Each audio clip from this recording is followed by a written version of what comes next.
international.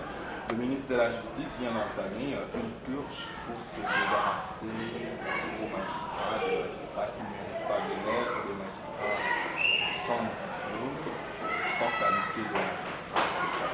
Comment vous réagissez par rapport à cette démarche?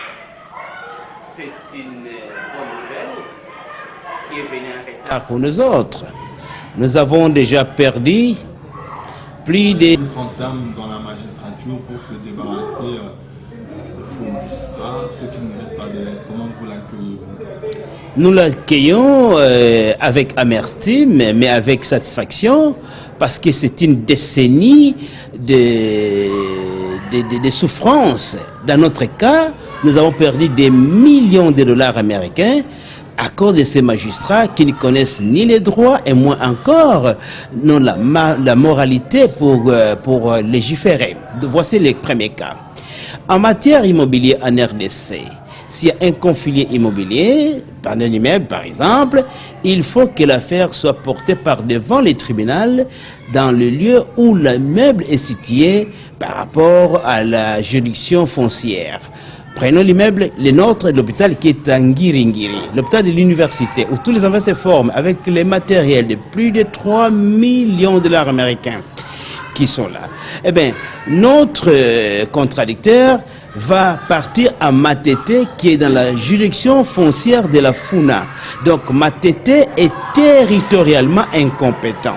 Ceci, ça ne demande pas un scientifique, un savant en droit, mais seulement qui a fait 3 jours à la faculté de droit, qui connaîtra l'organisation compétente judiciaire du Congo, saura que ce n'est pas la place qu'on va. Mais ce juge va quand même trancher.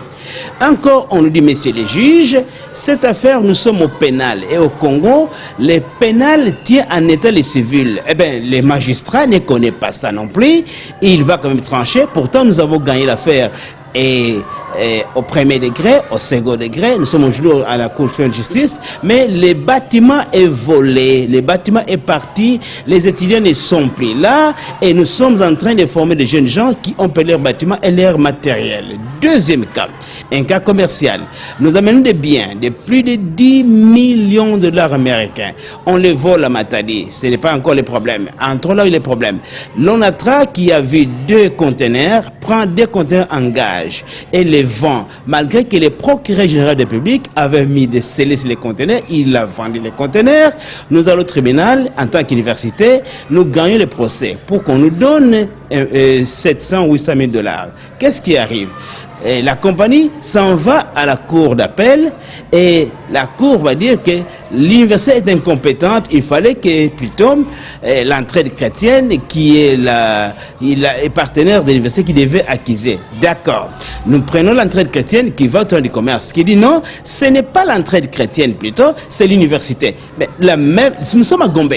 Donc nous avons une incompétence inacceptable qui a perdurer, et c'est presque temps, mais la question est comment sont-ils arrivés à ce niveau-là où ces gens prennent la vie des Congolais en captivité. Donc nous avons des choses invraisemblables. Encore une fois de plus, vous avez un homme qui vous vend un bâtiment, le bâtiment est à vous, mais pendant que dans le contrat, il va aller liciter ces bâtiments-là. Et pendant qu'il licite les bâtiments, après, il va partir demander qu'on puisse mettre les bâtiments, qu'on annule les contrats. Et pendant que nous sommes au tribunal, qui va intervenir? Les parquets interviennent. Donc vous avez non pas seulement les magistrats qui sont dans les tribunaux, mais les magistrats qui sont dans les parquets ne comprennent pas que le tribunal est souverain par rapport au parquet. Mais il y a une affaire qui est pendante par devant les tribunaux. Les parquets est saisi encore une fois de plus, et d'ailleurs les parquets se substituent en vendeurs de bâtiments, en commissionnaires.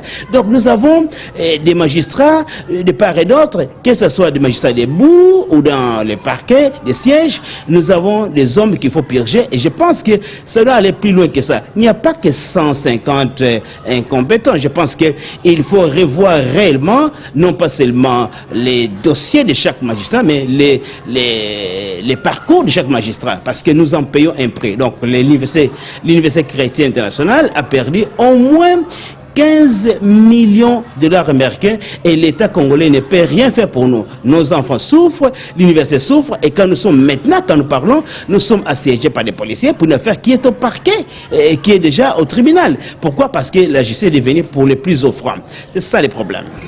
Vous voulez dire, revenons, vous avez parlé de plusieurs affaires au même moment, pour l'affaire de l'immeuble Kérélé à Ngiri, pourquoi les juges, à votre avis, vous a donné tort alors que vous devriez avoir raison? Le juge a donné tort parce qu'il devait avoir raison, il a utilisé seulement la forme. D'abord, nous sommes dans l'immeuble qui d'abord lui ne devait pas permis d'écouter l'affaire parce qu'il était territorialement incompétent.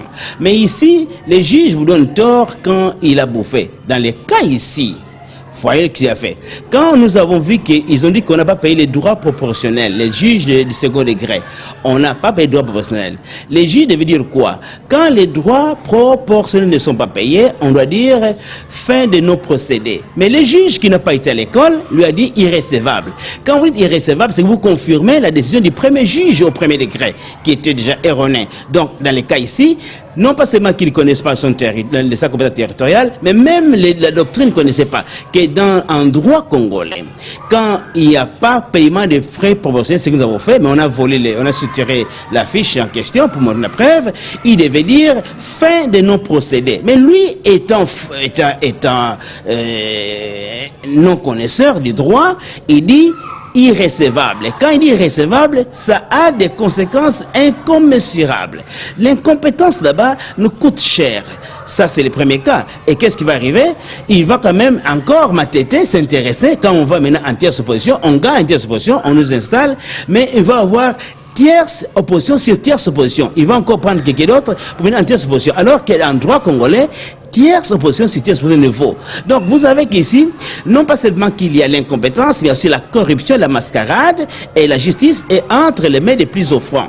Et c'est ça le problème. Le Congo a besoin d'une refonte totale de la justice. C'est un appareil avec un cancer que je ne pense pas qu'il va être guéri avec un purge de quelques magistrats qui sont tombés peut-être par autre chose que la réalité. La réalité est que la justice au Congo a besoin d'une refonte totale et les malades est devenu un problème pour le peuple congolais.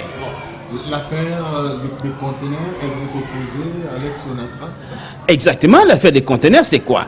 Nous amenons 16 conteneurs de 40 pieds. On vole les conteneurs. Mais alors, quand on vole, on a oublié d'ouvrir des conteneurs dans lesquels nous avions une plateforme de télécommunications qui est comme Vodacom, autre grande compagnie là-bas, et beaucoup d'autres choses qui valaient au-delà de 3, 4, 5 000 dollars américains. Tout ce qui était là-bas.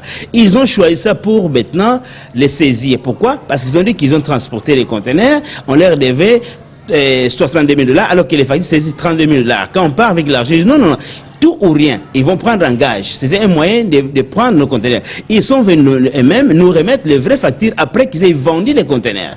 Maintenant, on dit, repayez-nous. On va au tribunal de paix à Gombe. On donne raison. On dit qu'ils doivent nous repayer l'argent. Maintenant, ils vont en appel. En appel, on dirait quoi? Non, l'université ne devait jamais réclamer les conteneurs. Ce serait du moins l'entraide chrétienne qui est les partenaires de l'université. D'accord. Nous prenons l'entraide chrétienne, il va obtenir du commerce et acquise. On dit non, ce n'est pas l'entraide chrétienne qui doit aller en justice, c'est plutôt l'université. Mais écoutez, finalement, nous avons la même juridiction, nous avons deux juges qui ne connaissent pas les droits. L'un pense que c'est l'université chrétienne internationale, l'autre pense que c'est l'entraide chrétienne. Finalement, qui doit? Alors, même les deux disent que l'université avait raison, l'autre dit que l'entraide avait raison. Finalement, nous travaillons dans quel pays? On ne connaît pas nos élémentaires des droits. Merci beaucoup. C'est moi qui vous remercie.